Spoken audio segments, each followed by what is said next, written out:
पुढील कारवाई ही सुरू करण्यात आली आहे। तर हे दृश्य आपण पाहतो आहोत। संजय राऊत त्याचबरोबर त्यांचे बंधू देखील आता मतदानासाठी बाहेर पडत आहेत। तर दुसरीकडे आपण पाहतोय विधानसभेचे अध्यक्ष राहुल शेवाळे हे देखील मतदान केंद्रावर दाखल झालेले आहेत। ते आपल्या मतदानाचा हक्क बजावतात। मिहिर कोटेच्या त्यासोबतच संजय राऊत हे दोन दृश्यांमध्ये आपल्याला बघायला मिळत आहेत।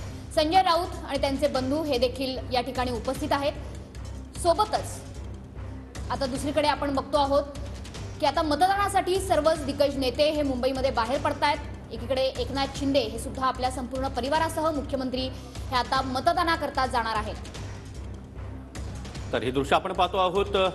संजय राऊत त्याचबरोबर सुनील राऊत हे देखील आता मतदानाचा हक्क बजावण्यासाठी बाहेर पडत आहेत। यावेळी संजय राऊत माध्यमांशी संवाद साधणार का हे पाहणं महत्त्वाचं असणार आहे। तर दुसरीकडे आपण पाहतोय विधानसभेचे अध्यक्ष राहुल शेवाळे हे देखील आता मतदान केंद्रावर दाखल झालेले आहेत। आपल्या मतदानाचा हक्क बजावण्यासाठी ते मतदान केंद्रावर पोहोचले। सर्वसामान्य नागरिकांप्रमाणे रांगेत उभे राहत ते आपल्या मतदानाचा हक्क बजावताना दिसतात।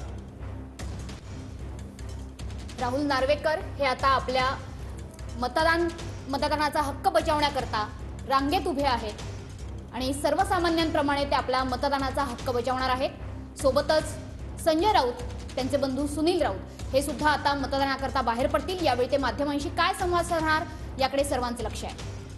तर ही दोनही दृश्य आपण पाहतो आहोत। आज सकाळपासूनच मुंबईमध्ये मोठ्या प्रमाणात मतदान केंद्रासाठी नेते मंडळी बाहेर पडलेली आहेत।